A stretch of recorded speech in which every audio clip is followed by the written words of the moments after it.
Vamsi form close అవ్వడం, వంశీ ఈరోజు ఈ పరిస్థితిలో ఉండడం, దీనంతటికీ మీరు నేత్ర చేతిలో ఓడిపోయారు అని అనుకోవచ్చా, లేకపోతే మీ బ్యాడ్ టైమా?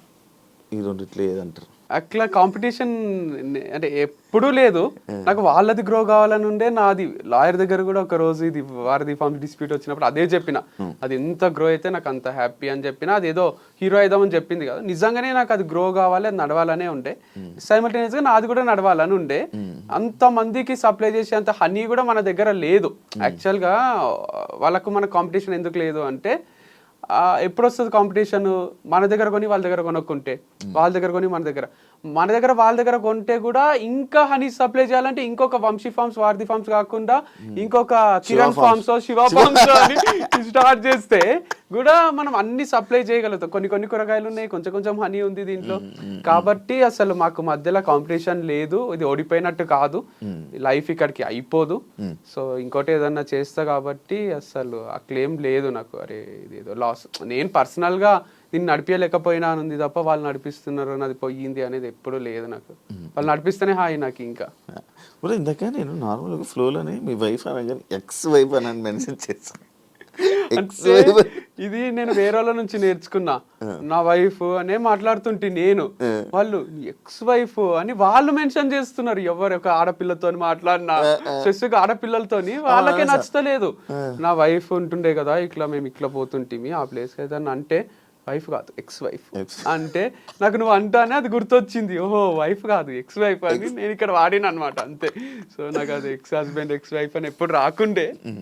పెళ్లి చేసుకుంటా చేసుకోను, బాగుంది లైఫ్ ఇట్లా. మొన్న శివ, మన వేరే శివ ఉంటాడు కదా, ఆయన ఆదాన్ టీవీలో చేస్తాడు, ఆయన అడిగినప్పుడు చేసుకుంటా అని చెప్పిన. అప్పుడు అట్లా ఉండే ఒపీనియన్. కానీ చాలా చాలా అమేజింగ్ ఉంది లైఫ్. సింగిల్ లైఫ్ ఇంత బాగుంటుందా అనిపిస్తుంది. ఒకప్పుడు లవ్ చేసి అంత బాగుంది లవ్ అని అనిపించిండే, కానీ లవ్ ఉంటే లవ్వే ఉంటుంది, మనకు పైసలు ఉంటే ఏముండే అని కూడా రియలైజ్ అయినది. ఒక డ్రగ్ లాగా పెళ్లి కూడా ఒక డ్రగ్. వైఫ్, పిల్లలు, వాళ్ళ రెస్పాన్సిబిలిటీస్, వాళ్ళని స్కూల్కి దింపాలి. ఆ టైంలో మనకు ఒక్కొక్కసారి ఈవినింగ్ ఫ్రెండ్స్ వస్తారు, రావరా మామ పార్టీ చేసుకుందాం, క్రికెట్ ఆడదాం అంటే వైఫ్ ఇట్లా చూస్తుంది, ఏడిపోతావు రా, పోయి స్కూల్లో దింపుపో పిల్లల్ని, లేదా తీసుకురాపో అన్నట్టు చూస్తుంది. అది మన రెస్పాన్సిబిలిటీ అయిపోతుంది. చిల్గా ఫ్రీగా అందరు సింగిల్స్ ఇట్లెందుకు ఎంజాయ్ చేస్తుండ్రు పబ్బులల్లా, బార్లల్లా, ఆడా ఈడ అనేది ఇప్పుడు రియలైజ్ అవుతున్నా నేను. ఇంత బాగుంటుంది ఆ సింగిల్ లైఫ్ అని. సో నేను ఎవరికైనా అడ్వైజ్ చేయాలన్నా అదే ఇస్తా, పెళ్లి చేసుకోకండి. ఇక మనకు సపోర్టింగ్ వైఫ్, నువ్వు ఎక్కడికన్నా పో, నువ్వు గోవా పో, ఒక 10 రోజులు ఉండు, ఇక్కడ నేను ఇంటిని మేనేజ్ చేస్తా, నువ్వు ఎంజాయ్ చెయ్యు, అదే నాకు కావాలి, నీ ఆనందమే నాకు ముఖ్యము అనే వైఫ్ దొరికితే చేసుకుంటే తప్ప, నన్ను ఇడిచిపెట్టి ఒక్కని గోవాకు పోతావా, ఇంటికి రా నీకు ఉంటది అని తలుపులేసేసే వైఫ్ ఉంటే వేస్ట్. సో అట్లా వైఫ్స్ లేరు కాబట్టి వైఫ్ లేకపోవడమే బెటర్. కరెక్టా? 100% కరెక్ట్. ఎందుకంటే ఎక్స్ప్లోర్ చేస్తున్నా లైఫ్ని. ఎక్కడ ఏ యాంగిల్లో ఆలోచించినా క్రికెట్ ఆడుతున్నా, వైఫ్ ఉంటే ఆడలేను. ఎప్పుడన్నా బార్కో పబ్కో పోబుద్ది అయితే పోవచ్చు. వైఫ్ ఉంటే ఇంకేం చేస్తుందో ఏందో అని మెసేజో కాలో ఉంటుంది, మైండ్ పనిచేయదు. ఒక్క పెగ్గు తాగేది 4 తాగేస్తాం, ఇక్కడ ఒక్క పెగ్గుకే 4 పెగ్గులంతా ఎక్కుతుంది. సో వైఫ్ లేకపోవడం అనేది ఒక గ్రేట్ ఆపర్చునిటీ మనుషులకు. సో చేసుకోకండి. వాళ్ళకు కూడా హస్బెండ్ లేకపోవడం చాలా ఆపర్చునిటీ. ఎందుకంటే వాళ్ళకి ఏదో సీరియల్ ఏదో చూడాలని ఉంటుంది, ఆమ్లెట్ వేసుకొని రాపో, ఎందుకు ఊరికే కూర్చున్నది ఇంట్లో అంటారు.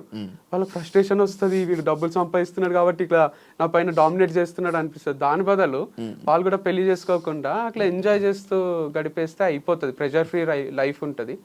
లేకపోతే ఒక జైలు లాగానే పెళ్లి జీవితం, అంటే ఒక టైప్ సఫకేషన్, ఒక రూమ్ లో బంధించినట్టు ఉంటుంది అది. ఇప్పుడు నీ గచ్చిపల్లి ఫర్నిచర్ యాక్చువల్లీ అదే చాలా కాస్ట్లీ, చాలా మంచి ఫర్నిచర్ అమ్మేస్తున్నాం, ఎవరు కొంటలేరు అది. అది ఎందుకంటే ఫిక్స్డ్ ఉంది అది గోడలకు, అది డిస్మాంటిల్ చేసి వేరే దగ్గర తీసుకొని ఫిక్స్ చేసుకునేటట్టు పూర్తిగా లేదు.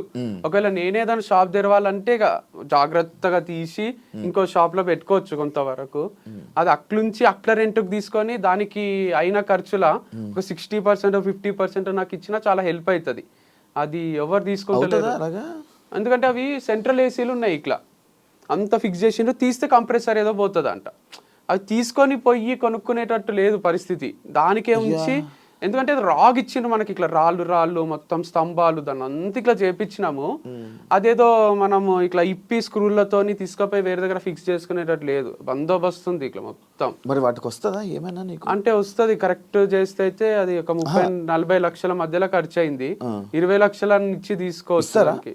ఎవరన్నా అదే షాప్ పెట్టుకునేటోళ్ళు, అక్కడ ఏమైనా శారీస్ అమ్మాలనుకున్నా, లేదా ఇంటీరియర్ బాగుంది కదా లైటింగ్ అంతా, ఒకవేళ ఏం లేదు లేకపోతే వదిలేస్తావా? అంటే అవన్నీ తీసుకుపోయి ఏదైనా మార్కెట్లో ఏమంటారు, ఒక మార్కెట్లో అమ్మేసి ఒక 2-3 లక్షలకు ఇట్లా పాత చోర్ బజార్లో అమ్మేసేయాలి వీటిని. ఇంకేం చేయాలి? తీస్తా. కొనేసి ఎవరైనా తీసేసుకుంటే బెటర్. అంటే 20 లక్షలు వస్తుంది ఎవరైనా తీసుకుంటే, లేకపోతే 2 లక్షలు వస్తుంది. అట్లుంది. చేపించేటప్పుడు 40 లక్షలు, కొంటే 20, ఎవరు కొనుక్కుంటే 2, అంటే 38 లక్షల్లో వస్తుంది. అయ్యా అట్లుంది. ఎన్నాళ్ళు, ఎన్ని రోజులు, ఎన్ని ఇయర్స్ నేను నమ్మి నీ తోడు ఉండి నీకు సపోర్ట్ చేసి నీకు స్టాండ్ తీసుకొని ఉన్న నీ ఫాలోవర్స్ కానీ లేకపోతే నిన్న నమ్మి ఉన్న ప్రేక్షకులకి ఎవరికి ఏమైనా చెప్పాలనుకుంటున్నాను? చాలా థ్యాంక్స్. నాకు వాళ్ళ ఫ్యామిలీ మెంబర్స్ లానే. ఎట్లాంటి ఫ్యామిలీ మెంబర్స్ అంటే, నాకు నేను అన్నట్టు ఫాదర్ ఫిగర్లు, టీచర్స్, నన్ను రూల్ చేసేవాళ్ళు నాకు అంత నచ్చరు. నువ్వు ఇట్లనే బతుకు, ఇట్లనే చెయ్యని. వీళ్ళు ఎట్లా అంటే మా అన్నలాగా అక్కలాగా ఫ్రెండ్లీగా ఉంటారు నాతోని. నేను ఇక్కడికి ఇంటర్వ్యూకి వచ్చే ముందు కూడా కొన్ని మెసేజెస్ చదివి కొన్ని రోజుల నుంచి చదువుతలేను.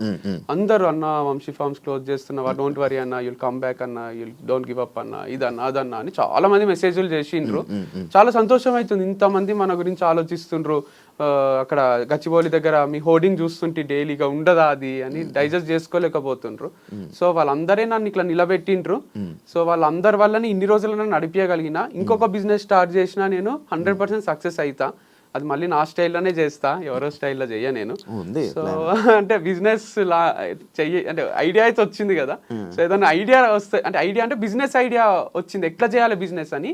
ఏ బిజినెస్ చేయాలో ఐడియా వస్తలేదు. సో వచ్చిన తర్వాత మళ్ళీ స్టార్ట్ చేస్తే మళ్ళీ వీళ్ళే కొంటారు, మళ్ళీ నన్ను సపోర్ట్ చేస్తారు. కొనని వాళ్ళు కూడా కొంటారు, ఎందుకంటే ఈసారి అఫోర్డబుల్ ప్రైజెస్ లో ఉంటాయి అన్ని మన దగ్గర. మీకు కావాల్సినట్టే మిడిల్ క్లాస్ వాళ్ళ కోసమే స్టార్ట్ చేసిన అప్పట్లో. తర్వాత తెలియకుండా అది ప్రీమియం అయిపోయి హై క్లాస్ వాళ్ళకి అయిపోయింది. సో నా ఫాలోవర్స్ అందరు కూడా మిడిల్ క్లాసే ఉంటారు కాబట్టి ఈసారి వాళ్ళని ఉద్దేశించి తక్కువ ప్రైస్ లో ఏదన్నా స్టార్ట్ చేయాలని అనుకుంటున్నాను. Good, super bro, thank you so much. Thank you Shiva. Thank you so much. And ఇంకా నువ్వు ఏదైతే మరిచి చేయాలనుకుంటున్నావు మంచి సక్సెస్ అవ్వాలని, నీ గురించి ఇంకా ఆడియన్స్ తెలిసి నీ గురించి తెలుసుకొని ఆ నెగిటివిటీ పోతుందని అనుకుంటున్నా, పోవాలని కోరుకుంటున్నా.